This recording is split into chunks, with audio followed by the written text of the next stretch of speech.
In short wananiita Hat, mzaliwa Butla, Busia County, msemaji mwenyewe wa jamii ya Mluya, Embakasi East, Embakasi Central, Nairobi as a whole. Mimi ndo msemaji na mimi ndo napatiana mwelekeo wa Mluya mahali atapiga kura. Wacha niingie kwa mada. Mimi nataka niambie watu wa Mlima, hii jamii ya Mlima, maana wanasema hao ndo wanaweka na hao ndo wanatoa. Unajua watu wa Mlima walisahau Ruto alikuwa mtoto wa kisiasa wa Raila Amolo Odinga.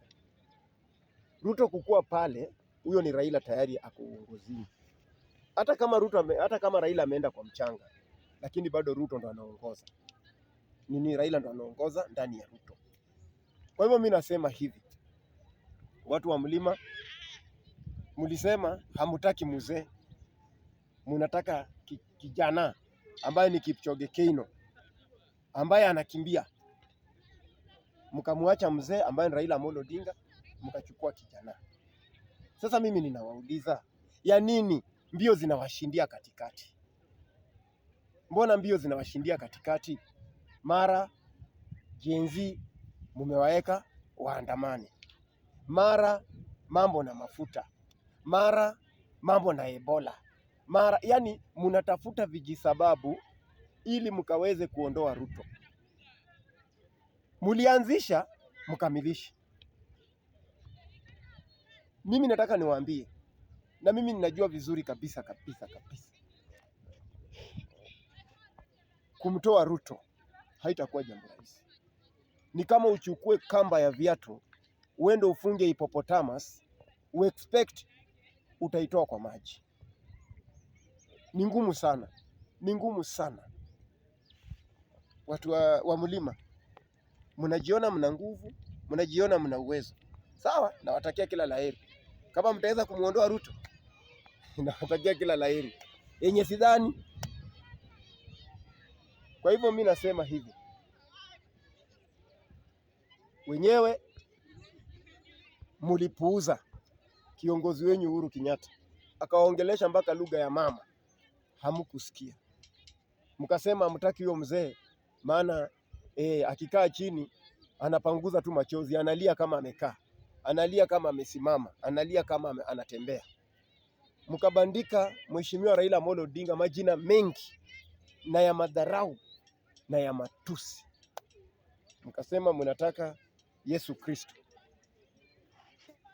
ambaye ndo Ruto, Samoei Ruto. Leo hii imefanyika aje? Sasa Ruto tena si Yesu Kristo, imefanyika aje? Mtu wa Mlima, wakati mambo inamwendea mrama, anatumia hiyo njia aende aanze kuchanganya watu wengine, sana sana hizi makabila kama Waluya na Wajaluo, maana wanajua hao ndio huenda maandamano. Sasa mambo ya mtu wa Mlima imemwendea mrama. Sasa wamekuja huku chini kwanza kusema si unaona uchumi ni mbaya, si unaona sijui nini. Sisi tunajua hiyo yote ni kipindi, hiyo ni vipindi, ni ile mnatafuta njia ya kurudi uongozini, na njia ambayo mnatumia sioni kama itafaulu, sioni. Kenyatta, babake Uhuru Kenyatta, amekuwa uongozini miaka 15. Moi amekuwa uongozini miaka 24. Kibaki amekuwa uongozini miaka 10. Uhuru Kenyatta amekuwa uongozini miaka 10. Na mara kwa mara tulikuwa tunamsikia akisema yake 10, Ruto 10. Itakuwaje saa hii mumebadilisha sasa ni Ruto 5? Haiwezekani.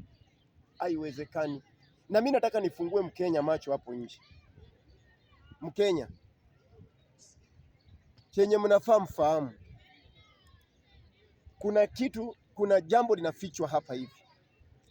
Kwanza sana sana hizi makabila ambayo zilikuwa zimetengwa, Mjaluo na Mluya alikuwa ametupwa kando, tulikuwa tumewekwa kando. Sasa ndio tumekuwa wa maana. Sasa ndio mtu wa Mlima anaona Mjaluo na Muluya ni wa maana. Nimeona Rigathi Gachagua ndio amekuwa Western. Hata nafurahia sana. Nimeona opposition, United Opposition wamefukuzwa pale Western. Wakasema waende. Wamefukuzwa. Hata kuna video nilikuwa naona wamefukuzwa Western.